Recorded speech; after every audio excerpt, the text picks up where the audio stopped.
Here we have the so-called migrants in New York City attacking not one but two NYPD police officers in Times Square. Let's talk about it. How's everybody doing? My name is Anthony Brian Logan, and today we got to talk about 5 migrants being arrested after attacking NYPD police officers in Times Square, New York City. Now, these so-called migrants, asylum seekers, illegal aliens, whatever you want to call them, from what I was told, are just here to find safety, to find a good place to be. They're fleeing poverty, they're fleeing violence, but they're bringing the exact thing that they're fleeing here, the poverty, the violence, the crime. That's what they're bringing here. There have been over 40 arrests at the Roosevelt Hotel right there in Times Square. There's been plenty of assaults. There's been plenty of crime. There's been plenty of these guys who have been arrested. Their girls are engaging in some inappropriate activity, trying to sell themselves right outside the hotel. That's what I'm seeing. But some are going to tell me that they are here for peaceful reasons. If that's the case, I can't tell. I cannot tell. Now, a lot of you guys sent me this and say, hey, man, you got to cover it. This is a really crazy story. And it is crazy. We're going to get into the full assault video. We're going to get into a whole lot more in just a minute. But first things first, an article. We got to see what's happening with the governor. We got to see what's happening with these so-called migrants. Look at the headline here.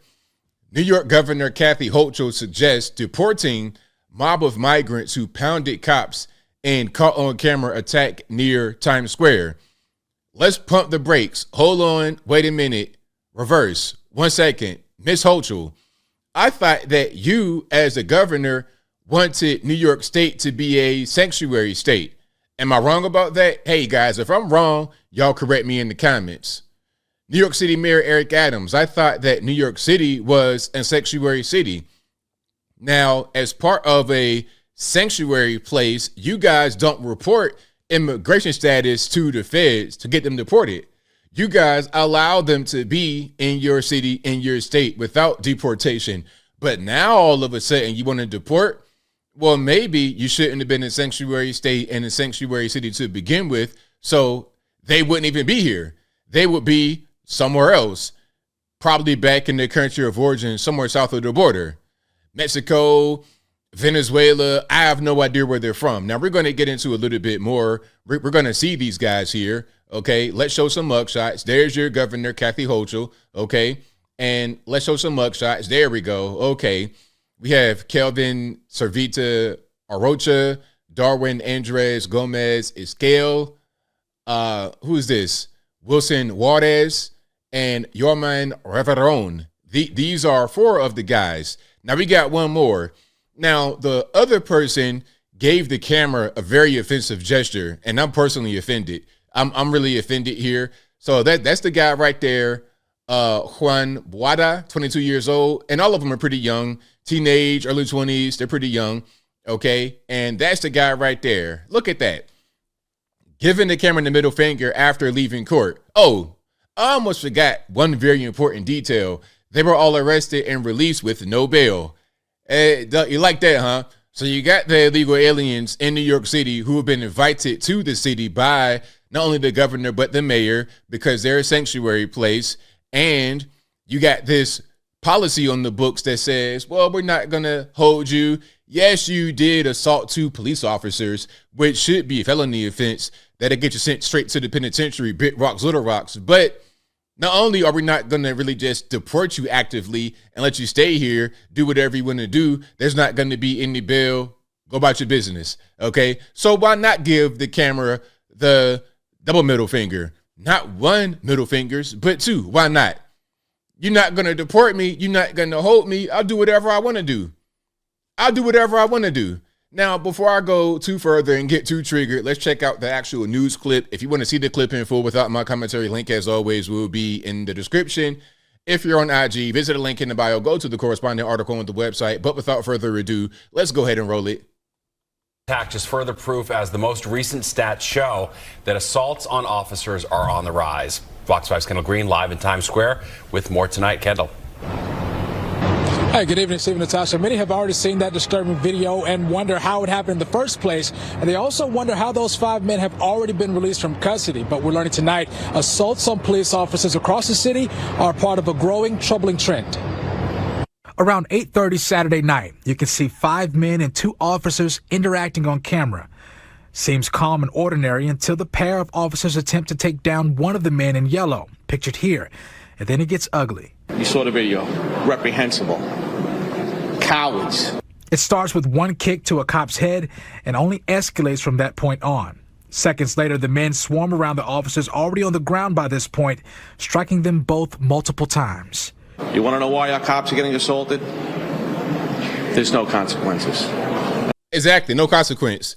Because not only are they here illegally and they shouldn't be, that's the first offense. But the second thing is, after they commit this crime on camera, they get arrested and released. Catch them like you're going fishing. You catching the big mouth bass, throwing it right back in the water. That's what's happening with these criminals. So why would I stop committing crime? Why would I stop being a criminal if my criminality is not punished?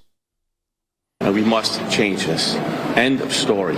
Manhattan District Attorney Alvin Bragg's office sent us a statement in part saying, quote, violence against police officers is never acceptable. It is paramount that we conclusively identify each defendant and specify each participant's role in the incident. Every defendant charged so far is facing felony charges that carry a penalty of up to 7 years. Pause right there. If the penalty is a felony with a potential for 7 years in the penitentiary, why are they out on the street? Why was there zero bail? They were just released. Why? It's not clear what triggered the fight, but it's part of a rising trend of citywide felony assaults on police. Police report a jump of 1,885 assaults in 2022 to 2,235 last year, representing a more than 15% spike in assaults during that period. It really begs the question as to what is being done within the criminal justice system to not only keep officers safe, but keep us as a community safe. Dr. Darren Porcher, retired as an NYPD lieutenant and teaches now. He notes his concern with the potential attack's impact on numbers on the police force and context with NYPD's already troubling attrition rate. When we look to situations such as officers being assaulted and the actual offenders being released, it really creates a greater propensity for people not wanting to take the job as being a police officer. Simple, very simple. Now, the 5 men face the charges that include assault on a police officer, gang assault, and disorderly conduct, which, if convicted, carry up to 7 years in prison. That's latest from. So that's what's happening out there in New York City. You have 5 so-called migrants arrested for assaulting 2 NYPD police officers right there in Times Square, New York City. They got arrested and then immediately released with no bail, zero bail. Here as a non-citizen, illegal migrant, asylum seeker, whatever you want to call it, however you want to identify them, they're not here. They shouldn't be here. They should be back wherever they came from, not here in the good old USA, but they're here and they are attacking officers. And I didn't see any of the other so-called migrants come to the officers' aid. So although there were 5 arrested, how many were really involved in the whole situation? As I close, I want to say this. This is the bed that New York City, that New York State has made for themselves. I'm not speaking about the citizenry who did not vote for this, who did not sign up for this. I'm not speaking about them. I'm speaking about your Eric Adams, your Kathy Hochul, and those who voted for them. This is what you guys invited. So, of course, these people are doing the wrong thing. And there's a general air of lawlessness because this incident right here isn't the only one. It's not isolated.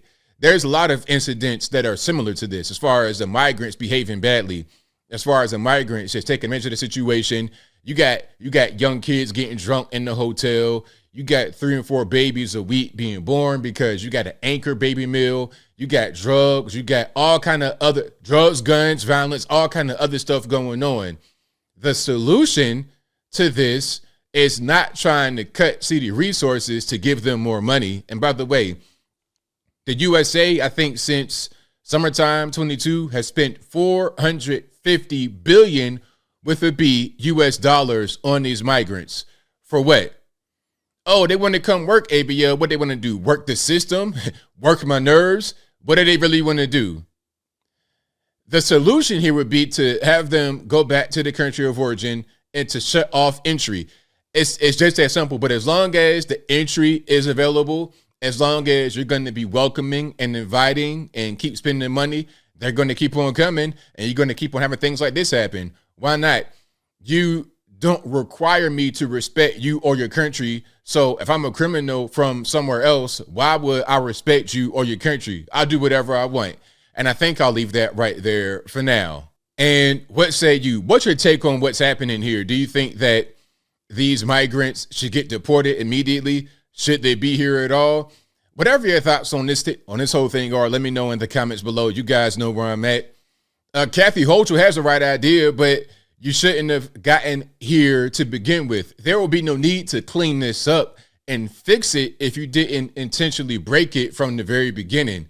And, you know, my thing is prevention, right? You don't have to fix things if you didn't intentionally break it. Very simple. But whatever your thoughts are, please let me know in the comments below. And that's all I got to say for this video. If you like what you heard, please comment, rate, share, and subscribe. Peace.